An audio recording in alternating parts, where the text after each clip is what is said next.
오늘 말씀의 제목은 채무자와 채권자라는 제목으로 하나님 말씀 나누고자 합니다. 지난 2007년에 개봉한 이창동 감독이 연출한 영화 가운데 밀양이라고 하는 영화가 있습니다. 송강호라고 하는 배우, 그리고 전도연이라고 하는 배우, 대한민국을 대표하는 이 두 배우가 열연을 펼친 그런 작품인데요. 영화의 내용을 보면 이 전도연이 연기한 이 한 여성이 이미 세상을 떠난 자신의 남편의 고향으로 내려와서 자신의 아들과 함께 살아가는 그 이야기를 담고 있습니다. 하지만 안타깝게도 비극적인 사건을 통해서 하나밖에 없는 아들을 떠나보내고 깊은 상처 속에서 살아가는 그 한 여성의 그 감정, 한 인간의 감정을 섬세하게 묘사하고 있습니다. 저는 아직까지도 이 영화에서 이 아들을 잃고 울부짖는 그 전도연의 연기가 아직까지 잊혀지지가 않습니다. 말을 통해서, 언어를 통해서 자신의 슬픔이나 고통을 호소하는 것이 아니고 마음 깊은 곳에서 나오는 그 고통과 울분과 여러 슬픔을 차마 표현하지도 못하고 끙끙 앓는 목소리로 괴성으로서 표현하는, 말로 표현할 수 없는 그 울부짖음은 아마도 자녀를 잃은 어머니가 할 수 있는 유일한 반항이자 또 유일한 표현이라고 할 수 있을 겁니다. 특히 이 영화에서 그녀에게 아들을 빼앗아간 그 가해자를 교도소에 가서 면회하는 장면은 많은 사람들에게 이 용서라고 하는 가치의 의미를 되묻게 되었습니다. 오랫동안 고통스러워하면서 겨우겨우 마음을 다잡고 신앙의 힘을 가지고 용서를 전하고자 하는 그녀에게 막상 눈앞에 마주한 이 가해자는 너무나도 뻔뻔하고 또 편안한 얼굴로 자신은 이미 하나님께 용서를 받았다라고 이야기를 하는 겁니다. 심지어 기독교인들도 이 영화를 보고 이 장면에서 이건 너무하다 할 정도로 이렇게 묘사가 되어 있습니다. 자신이 용서하기도 전에 이미 가해자는 하나님으로부터 용서를 받았다라고 하며 너무나도 편안하게 살아가는 모습을 보면서 이 여인은 또다시 고통을 겪게 됩니다. 2차 가해를 겪게 되는 거예요. 이 영화는 용서의 주체가 누구이어야 하는지를 묻고요. 아니, 기독교 안에서 용서와 회개가 어떻게 이루어져야 하는지를 진지하게 되묻고 있습니다. C.S. 루이스라고 하는 기독교 작가가 용서에 대해서 이렇게 말을 했습니다. 사람들은 용서가 아름다운 일이라고 말한다. 정작 자신이 용서할 일을 당하기 전까지. 굉장히 일리 있는 말인 것 같습니다. 기독교인뿐만 아니고 신앙이 없는 사람들도 누구나 이렇게 이야기하죠. 용서는 미덕이라고, 아름다운 일이라고 배워왔고요, 또 가르칩니다. 저희도 자녀를 양육할 때 싸우면 언제나 먼저 미안해라고 이야기하고 용서하는 거야 라고 가르칩니다. 신앙이 있든지 없든지 그게 인간으로서 마땅한 도리라고 가르치는 거예요. 하지만 이건 어디까지나 남들이 하는 용서이고요, 또 자신이 용서해야 하는 상황을 마주할 때는 그 문제가 또 달라지게 됩니다. 그래서 용서는 언제나 1인칭이 되어야 합니다. 2인칭이나 3인칭, 다른 사람에게 용서를 강요하거나 또는 용서를 해야 한다라고 말을 하는 것은 쉽지만 1인칭, 내가 용서하는 것은 굉장히 어려운 일이에요. 오늘 본문도 용서에 대한 예수님의 비유의 말씀이 나타나 있습니다. 오늘 본문 21절, 22절은 이렇게 시작합니다. 그때 베드로가 나와 이르되 주여, 형제가 내게 죄를 범하면 몇 번이나 용서하여 주리이까? 7번까지 하오리이까? 예수께서 이르시되 내게 이르노니 7번뿐 아니라 7번을 70번까지라도 할지니라 라고 전합니다. 7이라고 하는 숫자는 유대 배경에서 완전수라고 여겨지던 숫자였습니다. 아마도 이 베드로가 예수님께 질문을 하면서 이 7번까지 용서하면 되냐라고 하는 이 질문은 완전수를 넘어서서 그 당시 유대 배경에서 충분하다라고 여겨지는 그 숫자를 넘어서서 아마도 극단적인 형태의 용서를 말하는 것 같습니다. 그러니까 인간이 할 수 있는 최대한의 한도치의 용서를 말하는 거예요.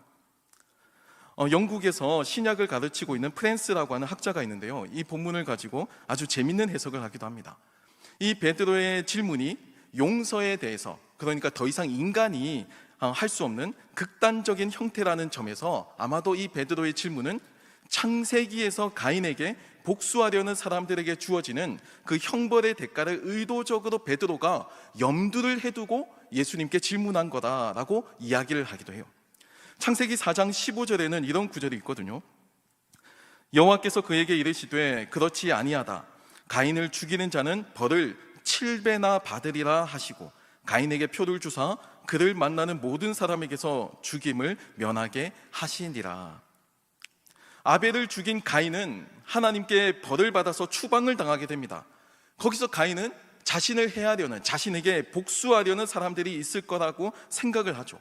그리고 두려워하며 삶을 살아가게 됩니다. 이에 하나님께서는 가인을 죽이는 자는 벌을 7배나 받을 거라고 경고하시고 그에게 표를 주시는데, 아마도 이 내용을 가지고 베드로가 7번 용서하면 되냐라고 하는 이 질문을, 이 가인을 염두에 두고 하는 질문이라는 거예요. 어찌되었든 지금 베드로는 이 용서에 대해서 막연히 용서하면 좋다거나 아니면 용서하기 바란다라고 하는 추상적이고 애매하고 현실과 동떨어진 그런 윤리적인 차원에서 이야기를 하는 것이 아니고요, 구체적인 우리의 삶의 현장에서 우리가 날마다 마주하고 부딪히는 사람들과의 그 관계성 속에서 지금 바로 적용할 수 있는 규정, 그 규정을 듣고 싶어 합니다. 그리고 그에 대한 주님의 대답은 7번뿐만이 아니고 7번씩 70번이라도 용서하라라고 말씀을 하시죠. 완전수 7에 70을 곱한다는 말은요, 사실상 용서해 줄 수 있는 횟수에 대해서 세는 것이 무의미함을 보여줍니다. 인간에게는 용서밖에 다른 선택지가 없습니다. 우리가 할 수 있는 유일한 일은 용서밖에 없다는 겁니다.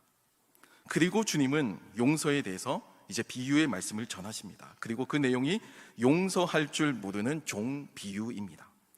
본문 23절 말씀을 보면 이 비유는 이렇게 시작합니다. 그러므로 천국은 그 종들과 결산하려 하던 어떤 임금과 같으니라고 시작하시죠. 이제 결산이 시작되고 있습니다. 각종 채권과 채무 관계를 정리하기 시작합니다. 빚을 진 사람은 이제 빚을 갚아야 할 때가 온 것이고요, 또 빚을 받아야 하는 사람은 이제 빌려주었던 그 채권, 그 빚을 돌려받을 때가 온 겁니다. 모든 것이 원상태로 복귀하는, 정산되는 상황이 이제 닥치게 된 거예요. 그런데 여기에 한 채무자가 등장합니다. 본문에는 10,000달란트 빚졌다고 하는데요, 보통 달란트 단위를 금으로 하느냐 은으로 하느냐에 따라서 화폐 가치가 달라지지만 아마도 은달란트, 아마도 은이었을 것이다 라고 이야기를 하거든요. 그래서 은 1달란트가 보통 6,000데나리온이니까 이 1데나리온이 노동자 하루 품삯입니다. 오늘날 이제 화폐 가치로 보면 한 10만 원 정도 되겠죠. 그러면 1달란트는 무려 약 6억 원이나 되는 거액이에요. 그런데 오늘 본문에 나오는 이 채무자는 임금에게 얼마를 빚졌죠? 1만 달란트를 빚졌습니다. 1만 달란트를 빚졌으니까 이걸 오늘날 화폐 가치로 바꾸면 6조 원입니다. 6조 원을 갚을 수 있는 사람이 있을까요? 25절 말씀은 이렇게 전하고 있습니다. 갚을 것이 없는지라 주인이 명하여 그 몸과 아내와 자식들과 모든 소유를 다 팔아 갚게 하라 하니라고 전합니다. 지금 이 채무자는 도저히 갚을 수 없는 빚을 졌습니다. 상환이 불가능한 빚이에요. 이에 이 채무자는 제발 봐달라고, 내가 갚도록 봐달라고 엎드려 절하면서 빌고 있습니다. 용서를 구하고 있어요. 아마도 지금 이 상황에서 이 채무자가 할 수 있는 유일한 방법은 비는 것밖에 없었을 겁니다. 그게 임금에게 비는 거였어요. 자신의 힘으로, 자신의 능력으로 아무것도 할 수 없다라고 하는 그 무력감 속에서 그는 임금에게 제발 좀 봐달라고, 용서해달라고 빌었습니다. 그리고 그 말도 안 되는, 그 무능력해 보이는 그 행동이 그 누구도 기대하지 않았던 놀라운 기적을 가져오게 됩니다. 본문 27절입니다. 그 종의 주인이 불쌍히 여겨 놓아보내며 그 빚을 탕감하여 주었더니 라고 합니다. 6조 원이나 되는 막대한 채무가 일순간에 탕감되었습니다. 평생 나의 삶을 옥죄고 평생 나의 어깨를 짓누르던 그 삶의 굴레가 이렇게 한마디로 다 사라지게 되었다는 겁니다. 그리고 이 모든 것은 이 종이 뛰어나거나 잘나서도 아니고 전적으로 주인이 이 종을 불쌍히 여겼기 때문이다라고 기록하고 있습니다. 얼마나 은혜로운지 몰라요. 아마도 오늘 이 비유의 말씀이 딱 여기서 끝났다면, 여기서 끝났다면 우리 모두가 다 행복한 감정과 은혜로운 마음으로 갈 수 있었을 겁니다. 하지만 예수님의 이 비유의 말씀은 바로 여기서부터 본격적으로 시작해요. 이 비유는 임금의 이 무한한 은혜를 받은 이후에, 용서함을 받고 탕감을 받은 이후에 이 종의 악랄한 모습으로 이어지게 됩니다. 6조 원을 탕감받은 이 종은 곧바로 나가서 자신에게 빚을 진 또 다른 채무자를 만납니다. 그리고 이렇게 행동해요. 본문 28절입니다. 그 종이 나가서 자기에게 100데나리온 빚진 동료 한 사람을 만나 붙들어 목을 잡고 이르되 빚을 갚으라 하매라고 전합니다. 임금에게 6조 원이라고 하는 이 엄청난 금액의 빚을 진 이 채무자도 누군가에게는 빚을 받을 권리가 있는 채권자였던 모양입니다. 그러니까 이 사람도 한편으로는 채무자이면서도 또 한편으로는 채권자였던 거예요. 그리고 그 금액은 100데나리온, 약 1,000만 원 정도입니다.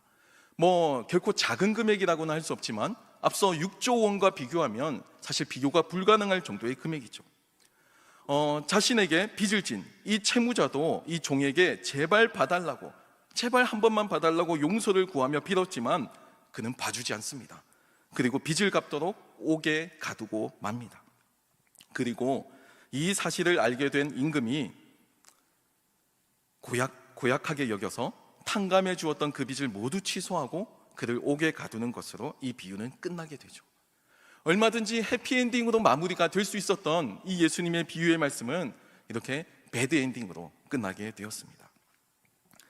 오늘 예수님의 비유의 말씀의 그 주제는 분명합니다. 하나님 앞에서 이 어마어마한 큰 용서를 받았으면서도 우리가 삶에서 마주하는 다양한 사람들과 마주하고 겪게 되는 이 여러 갈등 속에서 그 작은 용서 하나 베풀지 못하는 것에 대한 비판이 이 비유의 주제라고 할 수가 있을 겁니다. 그래서 7번씩 70번이라고 하는 이 숫자, 그리고 1만 달란트라고 하는 그 말도 안 되는 극단적인 내용을 섞어서 우리 주님께서 비유하고 계시는 겁니다. 하지만 이 비유의 말씀 속에는 우리가 결코 잊어서는 안 되는 몇 가지 사실이 숨겨져 있습니다. 먼저 이 베드로의 질문과 이 예수님의 답변, 이 사이에는 약간의 이질감이 있습니다. 성경을 자세히 보시면 뭔가 핀트가 어긋나고 있다는 걸 느끼실 수 있을 거예요. 이 베드로의 질문은요, 내게 죄를 범한 사람에게 내가 몇 번이나 용서하는 것이 옳은가라고 하는 질문이었습니다. 그리고 그에 대한 답변이 이어지게 되는 거예요. 완전수 7을 사용했든 아니면 가인에 대한 그 창세기의 기록을 의식했든 그는 7번 용서하면 되냐라고 질문을 했고요, 예수님께서는 7번씩 70번이라는 그 무한한 용서의 말씀을 답변을 해주셨습니다. 겉으로만 보면 이렇게 비유가 마무리되는 것처럼 보여요. 하지만 여기에는 한 가지 중요한 차이점이 있습니다. 이 베드로의 질문 속에서 그 함정이 있는데요, 이 베드로의 질문은 나에게 죄를 범한 사람은 이방인이 아닙니다. 이방인을 염두에 둔 것이 아니에요. 베드로가 여기서 전제하고 이야기하는 이 용서의 대상은 전적으로 유대인을 염두에 둔 겁니다. 유대인이 아닌 이방인들은 용서할 이유도 없고요, 용서할 의무도 없어요. 오직 율법의 이 관계 속에서 용서를 서로 주고받을 수 있는 이 대상은 유대인뿐이라는 것이 이 유대인 베드로의 기본적인 생각이었습니다. 이런 베드로의 생각을 아시고 주님은 용서라고 하는 이 지엽적인 주제보다 더 크게 천국, 하나님의 나라라고 하는 이 주제를 비유하시면서 임금과 1만 달란트 빚진 자의 비유를 지금 하고 계시는 거예요. 예레미야스라는 학자가 있는데요, 여기 등장하는 임금이나 1만 달란트 빚진 종을 이렇게 해석합니다. 여기 비유는 굉장히 충격적인데 사실 여기 등장하는 왕이나 종은 모두가 다 유대인이 아니다라는 거예요. 왜냐하면 유대법에는요, 유대인을 채무 관계를 통해서 옥에 가두거나 사고 파는 것은 엄격히 금지하고 있기 때문입니다. 유대법은 유대인에 한해서, 그것도 개인이 저지른 그 절도죄에 한해서 자기가 훔친 것을 갚을 수 없을 때, 피해 보상이 이루어지지 않을 때 그를 팔 수 있도록 했습니다. 그나마도 그 범죄를 저지른 그 당사자에게만 그 죄를 책임을 묻지, 아내를 파는 것, 자녀를 파는 것, 이건 유대 사회에서는 엄격히 금지되었던 조항이에요. 그게 유대 문화였고 풍습이었고 율법이었습니다. 더군다나 오늘 저희가 읽은 이 마태복음이 회심한 유대인들을 대상으로 쓰여졌다는 점에서 지금 이 예수님의 비유의 말씀을 듣고 있는 유대인들과 제자들은 아마도 이 비유의 말씀이 선뜻 이해되지 않았을 거예요. 예수님의 비유에 나오는 임금은요, 돈을 못 갚는다고 그 사람을 옥에 가두는 이방인의 임금으로 나오기 때문입니다. 심지어 그 몸과 아내와 자식들과 모든 소유까지 팔라고 유대 율법에 정한 그 기준을 넘어서서 요청하고 있기 때문이에요. 또 이 종도 마찬가지죠. 자신에게 빚진 자가 못 갚는다고 옥에 가둡니다. 이것도 유대인이라면 할 수 없는 행위예요. 그냥 이방인인 겁니다. 예레미야서는 그래서 이 비유를 들을 때 아마 예수님의 제자들은 고개를 갸우뚱하면서 이 비유의 말씀을 들었을 거다라고 추측합니다. 비유에 나오는 임금이나 종 모두가 다 유대인이 아닌 이방인이었기 때문이에요. 베드로는 같은 유대인끼리 얼마나 용서해야 하느냐라고 질문을 한 겁니다. 하지만 주님은요, 유대인뿐만 아니라 이방인들까지도 모든 사람이라고 할지라도 모두 용서해야 한다라고 말씀하고 계시는 거예요. 이게 베드로의 질문과 예수님의 대답의 차이였습니다. 우리는 살면서 불가피하게 빚을 주고받으며 살고 있습니다. 그건 돈의 많고 적음의 유무와는 관계가 없습니다. 살면서 신세를 지는 일, 살면서 누군가의 도움을 받는 일, 살면서 누군가에게 은혜를 입는 일, 이건 부자든 성공한 사람이든 관계없이 살면서 누구나 겪게 되는 빚입니다. 우리는 태어나면서부터 부모님께 빚을 졌죠. 생명을 주신 그 통로가 되어 주셨습니다. 그리고 아기 때부터 크고 작은 보살핌을 통해서 지금까지 성장해 왔습니다. 이 모든 게 빚이에요. 그 모든 게 나에게 주어진 은혜입니다. 그 빚을 우리는 갚을 의무가 있어요. 또 국가를 통해서 우리는 빚을 졌습니다. 전 세계 약 200여 개의 국가 가운데 이 대한민국에서 태어났다라는 것, 한국의 시민권을 가졌다라는 것은 분명한 특권입니다. 한국 사람만이 누릴 수 있는 문화, 한국 사람만이 누릴 수 있는 경험이 있어요. 국가에도 빚을 졌죠. 심지어 우리는 자연에도 빚을 졌습니다. 우리가 지금 누리고 있는 문화와 문명은 자연이 있기 때문입니다. 신선한 야채와 과일을 먹을 수 있고 이걸 즐길 수 있는 것은 결코 당연한 것이 아닙니다. 우리는 우리가 살고 있는 이 세상에 빚을 지며 살고 있습니다. 영어나 라틴어에서 의무가 있다라고 하는 단어는요, 빚을 지다라고 하는 단어와 같은 어원에서 나왔습니다. 그러니까 의무는요, 곧 빚입니다. 빚은 꼭 갚아야 하는 거예요. 빚을 졌다는 말은 갚아야 한다는 말이고, 갚는 일은 빚을 진 사람에게 마땅히 해야 하는 주어진 의무였습니다. 그 말은요, 내가 하나님의 계명에 순종해야 한다는 말 역시도 나는 하나님께 그것을 빚졌다라는 말과도 같아요. 그러니까 우리는 삶에서 일방적인 채권자로 살지도 않고요, 또 일방적인 채무자로만 살지도 않습니다. 우리는 어찌되었든 지위의 고하를 막론하고 돈의 유무를 막론하고 우리는 신세를 지기도 하고 또 신세를 갚기도 하고 또 누군가에게 도움을 주기도 하며 살아갑니다. 그게 우리들의 삶이에요. 목회 상담을 가르치는 이 시멘즈라고 하는 학자가 있는데요, 그 사람도 오늘 본문을 굉장히 재밌게 해석했습니다. 그는 1만 달란트 빚진 이 종의 문제를 핵심적으로 이렇게 봅니다. 그 문제는 이 종이 이 임금의 무한한 용서를 받아들이지 못했기 때문에 생겨난 비극이다라고 봅니다. 그 이유로 처음에 임금이 빚을 갚으라고 요구할 때 빌면서 말한 이 종의 발언이 독특하다라는 점을 주목해요. 본문 26절 말씀을 보면 그 종은 이렇게 말을 하고 있습니다. 그 종이 엎드려 절하며 이르되 내게 참으소서 다 갚으리이다 하거늘 이라고 전하죠. 여기서 참아달라고 하는 말은 헬라어 마크로디메손이라는 단어가 쓰였는데요, 이 단어는 신약 성경에서 시간의 연장이나 지체나 인내 이런 뜻으로 사용되었습니다. 그러니까 오늘 본문 이 26절에서 종이 임금에게 엎드려서 절하면서 비는 말은 오늘날 말로 바꾸면 주여 날 참아주소서, 기간을 조금만 더 연장해 주시면, 기간을 조금만 더 늘려주시면, 갚을 수 있도록 기간을 나에게 조금만 더 주시면 내가 다 갚겠나이다 라고 하는 의미라는 거예요. 이 말을 보면요, 이 종은 분명히 임금에게 탕감을 받았지만 어찌 보면 정작 본인은 탕감받았다고 여기지 않았을지도 모른다라는 겁니다. 그러니까 그는 이 막대한 규모의 6조 원이라고 하는 빚이 임금의 말 한마디로 사라진다는 것을 섣불리 받아들일 수가 없었던 거예요. 용서함을 받았지만 사실 용서가 안 됐을지도 몰라라고 하는 생각 속에 삶을 살아갔다라는 겁니다. 그러니까 자신에게는 여전히 갚아야 할 빚이 있다라고 생각했을지 모른다라는 거예요.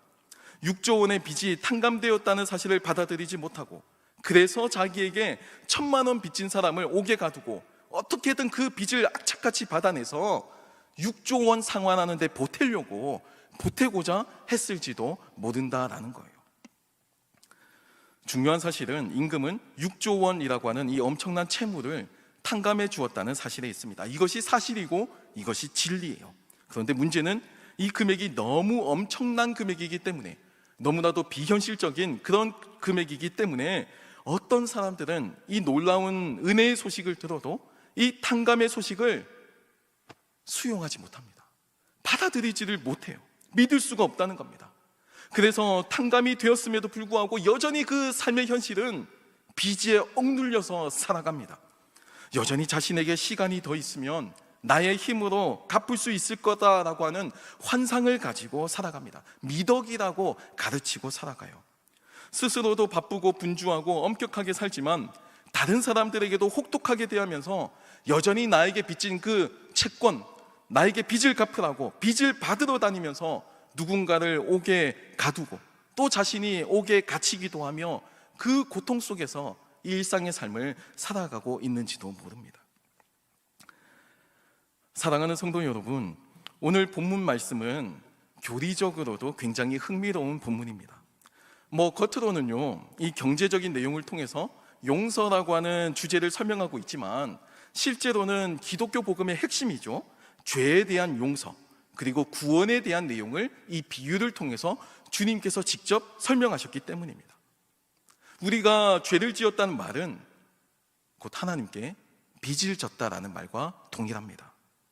그리고 죄의 용서함을 받았다라는 것은 곧 그 빚을 갚았다라는 말과 동일해요. 그래서 예수님께서는 우리에게 기도를 가르쳐 주시면서 이 비유의 말씀과 유사한 내용을 우리에게 반복하시기도 합니다. 마태복음 6장 12절 말씀에 주님은 이렇게 기도를 가르쳐 주셨습니다. 우리가 우리에게 죄 지은 자를 사하여 준 것 같이 우리 죄를 사하여 주시옵고 라고 전하죠. 우리가 우리에게 빚을 진 자를 탕감하여 준 것 같이 우리의 죄도 탕감하여 주십시오 라고 하는 요청입니다. 이게 용서의 의미예요. 이것이 참회의 기도이고 이것이 사죄의 확신에 대한 내용입니다. 제가 앞서서 영화 밀양을 소개해 드렸습니다. 이 영화를 보신 분들은 아시겠지만 이 영화가 많은 사람들을 붕괴하게 했던 내용은 정작 자신이 죄를 범한 그 피해자에게는 제대로 된 사과와 용서를 구하지 않고 하나님께 용서를 받았다고 쉽게 내뱉는 그 뻔뻔함에 사람들이 분노하는 겁니다. 성경에 나오는 용서는요, 일단 최선을 다해서 그 피해를 회복시키는 데 1차적인 목적이 있습니다. 1차적으로는 피해 회복이 1차 목적이에요. 피해를 회복시키고 그 다음에 용서를 구하는 겁니다. 그리고 용서는요, 언제나 바짝 엎드려서 절하면서 진심으로 참여하면서 이루어져야만 합니다. 이런 변명이나 저런 변명으로 자신을 합리화하는 것이 아니고 전적으로 내가 피해를 입힌 그 대상에게 용서를 구하면서 제발 용서해 달라고 비는 겁니다. 모든 걸 맡기고 엎드려 구하는 상태, 그게 올바른 용서를 구하는 자세라는 겁니다. 모두가 알고 있듯이 기독교 교리의 핵심은 예수 그리스도의 십자가 대속의 은혜입니다. 십자가의 은혜를 통해서 우리는 모든 죄를 씻음을 받았고요, 또 이것을 통해서 우리는 구원을 받을 수 있습니다. 이것이 1만 달란트 빚진 종에게 주어진 탕감의 소식이고 오늘날 우리들이 듣고 있는 구원의 소식, 그리고 복된 소식, 복음의 내용입니다. 하지만 이 단순한 내용을 세상은 거부하기도 하고요, 또 세상은 감격하기도 합니다. 거부하는 사람들은 말도 안 된다고 믿지 않아요. 6조 원이나 되는 금액을 그렇게 쉽게 탕감해 준다고? 내 삶을 그렇게 옥죄고 나의 삶에 트라우마를 남기고 내가 평생 동안 자격지심을 가지고 살아왔던 그 문제가 이렇게 쉽게 용서받을 수 있다고 받아들이려고 하지 않습니다. 어떻게 1만 달란트의 빚이 사라질 수 있느냐고 반문하기도 하고요. 내가 더 열심히 살고 착하고 바르게 살아야 한다고, 그래서 차곡차곡 모아서 갚아야 한다고, 그게 맞는 거다라고 이야기하기도 합니다. 물론 맞죠. 내가 진 빚은 내가 갚는 게 맞는 겁니다. 그게 원칙이에요. 하지만 1만 달란트라는 것은요, 내가 도저히 갚을 수 없는 채무입니다. 평생을 노예가 되어도, 온 가족이 노예가 되어도, 자자손손 노예가 되어도 도저히 갚을 수가 없는 막대한 양의 금액이에요. 그 앞에서 인간이 할 수 있는 일은 아무것도 없습니다. 그저 주인에게 불쌍히 여겨달라고 용서를 구할 뿐이에요. 그리고 그 용서가 복음이고, 그 용서를 나누는 것이 기독교 복음의 내용입니다. 성경은 이 절망적인 상황에서 하나님의 은혜가 들어왔다라고 소개하고 있습니다. 그리고 이 모든 것이 달라지게 되었습니다. 내가 한 것은 없지만 나는 탕감받았다. 세상은 여전히 우리를 향해서 빚은 남았다라고 이야기하지만 성경은 우리에게 빚은 없다라고 선언하고 있는 겁니다. 이게 기독교 복음의 내용이고요, 이걸 믿는 것을 우리는 신앙이라고 표현합니다. 하지만 여기에는 전제가 있어요. 무한한 용서의 은혜를 받기 위해서는요, 비유의 말씀에 뭐라고 되어 있죠? 먼저 나도 용서해야 합니다. 나의 죄를 하나님께 사함받기 위해서는요, 먼저 내게 죄를 지은 자를 나도 용서할 수 있어야 합니다. 그래서 초대교회 성도들은요, 진심으로 상대를 용서했고 사랑했습니다. 자신이 용서한 만큼 자신도 용서를 받았어요. 그래서 세상 속에 있으면서도 세상과 구별되는 사랑과 은혜를 이 세상에 보여주었습니다. 1만 달란트 빚진 이 빚을 탕감받은 종의 마땅한 모습은 나에게 작은 빚을 진 사람들을 용서해주는 사랑과 은혜의 표현으로 나타나게 되었다는 겁니다. 오늘 비유의 말씀은 유대인들만 형제로 여기는 이 베드로의 질문에 대한 예수님의 답변입니다. 주님은 천국을 말씀하시면서, 하나님 나라를 말씀하시면서 단지 유대인뿐만 아닌 모든 사람들에게 적용되는, 예수 믿든 예수 믿지 않든 모든 사람에게 적용되는 용서의 말씀이 바로 복음이라고 선언하고 계십니다. 이제 다음 주면 수능이 이제 치루어지게 됩니다. 많은 수험생들이 이 시험에 큰 의미를 두고 최선을 다해 준비를 했지만 제가 성도님들께 불편한 진실을 하나 말씀드리겠습니다. 이 수능은요, 난이도가 어떻든 응시자 수가 몇 명이든 사실 전혀 무의미한 시험입니다. 그건 상관없고 중요하지 않아요. 이미 내가 가고 싶은 학교의 입학 정원은 결정되어 있습니다. 이 말은요, 이 수능의 결과는 반드시 모두가 만족하는 결과가 나올 수가 없다는 것을 의미해요. 누군가는 기쁨을 누리게 되어 있고요, 또 누군가는 실망할 수밖에 없게 되어 있습니다. 그게 이 수능의 기본적인 기획의 의도였어요. 우리가 할 수 있는 일은요, 나는 실망하는 쪽이 아닌 기뻐하는 쪽에 있게 해달라고 빌 뿐입니다. 이게 수능이라고 하는 상대평가의 함정이에요. 상대평가는 내가 아무리 잘해도 소용없습니다. 중요한 것은요, 내가 옆에 있는 다른 사람들보다 내가 더 잘해야 하는 거예요. 그냥 객관적으로 잘하는 것보다 내가 이 사람보다 조금이라도 더 앞서야 합니다. 그게 평가의 기준입니다. 내가 99점을 받아도, 그래서 잘했다고 생각해도, 내가 최선을 다했어도 다른 사람이 100점 받으면요, 나는 밀립니다. 그게 상대평가예요. 하지만 복음은요, 절대평가입니다. 복음은 모든 믿는 자에게 구원을 주시는 하나님의 능력이라고 선언하고 있습니다. 1만 달란트 빚졌든 10만 달란트 빚졌든 100만, 아니 1000만 달란트를 빚졌든 하나님께서 탕감하여 주셨기 때문에 우리는 그 은혜를 수용하기만 하면 되는 겁니다. 그 하나님의 은혜에 무언가를 더 보태거나 무언가를 더할 필요가 전혀 없다라는 겁니다. 우리는 살면서 이 채무자와 채권자로서 살아갑니다. 누군가에게 신세를 지기도 하고요, 또 누군가를 돕기도 하며 살아가죠. 정작 우리 자신은 하나님 앞에 1만 달란트나 되는 엄청난 종류의 그 빚을 탕감받았는데, 어찌 보면 우리의 삶은 나에게 있는, 내가 받은 그 작은 채권들, 나에게 신세지고 나에게 해를 끼친 그 사람들을 찾아다니면서, 악착같이 찾아다니면서 빚 받으려고 쫓아다니며 살아가는 그런 삶은 아닌가 반성해 볼 때도 있습니다. 우리는 하나님의 은혜를 누릴 권리도 있지만 동시에 하나님의 은혜를 나눌 의무 또한 있습니다. 그 은혜에 대한 권리와 의무를 가지고 잊지 않고 복음을 깊이 누리며 살아가는 저와 여러분이 되길 기도합니다. 기도하겠습니다. 하나님, 감사합니다. 우리가 1만 달란트 빚진 이 종의 심정으로 주님 앞에 섰습니다. 우리가 도저히 변제할 수 없는 막대한 종류의 그 죄 앞에서 우리는 주님 앞에 그저 빌고 용서하고 회개할 뿐입니다.